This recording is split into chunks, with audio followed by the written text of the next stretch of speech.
যখন হিন্দুরা চাঁদা দিয়ে বিশ্ব হিন্দু পরিষদের নেতৃত্বে হিন্দুদের টাকায়, সরকারি টাকায়, সুপ্রিম কোর্টের নির্দেশকে মান্যতা দিয়ে অযোধ্যায় রাম মন্দির হলো, তখন উনার হিংসা রিপুটা একটু সক্রিয় হলো।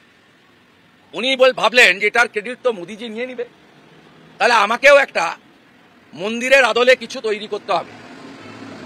এবারে হিন্দুদের সঙ্গে, হিন্দু সংগঠনের সঙ্গে উনার কোনো সম্পর্ক নেই, কারণ উনি হিন্দুজম, সনাতন সংস্কৃতি মানেন না।